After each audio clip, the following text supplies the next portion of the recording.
C'est tout à fait juste. Je me considère comme un artisan parce que je travaille de manière artisanale, c'est-à-dire c'est un peu à la débrouille.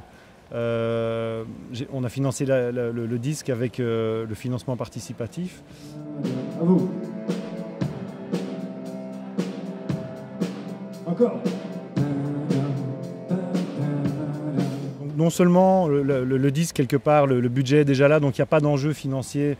Donc on a une liberté totale dans la création, ce qui n'est pas toujours le cas quand on travaille avec des maisons de disques qui mettent beaucoup d'argent ou eux ont besoin d'un retour sur investissement. Ici, il y a une liberté totale et il n'y a personne qui m'a dit tu dois faire ça, ça, ou tu dois essayer d'être plus dans l'air du temps ou voilà, plus opportuniste. Voilà, moi, tout ça, je voulais l'éviter. Et donc ça, c'est cette approche-là un petit peu authentique des choses qui me parle énormément dans mon travail de musicien. Et comme tu l'as dit, la solidarité, c'est vrai qu'une fois que les internautes te soutiennent comme ça, tu as envie de donner le meilleur de toi-même pour être à la hauteur de cette générosité.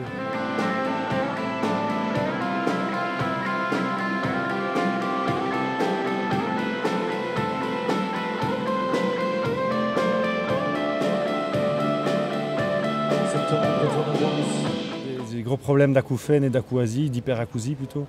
Donc je suis hypersensible aux aigus. Quand un bus passe et qu'il freine, ou quand on range les assiettes, tu vois, Et en plus, j'ai tout le temps un bip dans les oreilles qui siffle. Bon, voilà, ça fait maintenant 20 ans que je fais de la musique, que je suis dans les locaux de répète, qu'on joue fort, etc.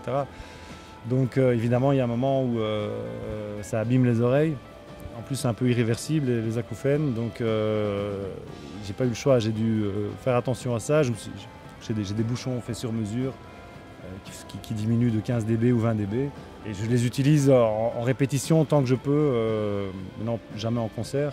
En répétition, quand je peux, je les mets. Mais c'est vrai que dans mon entourage, j'encourage toujours maintenant les personnes à se protéger quand ils vont voir des concerts, quand ils sont soumis en tout cas à des atmosphères où le niveau sonore est très élevé, quoi.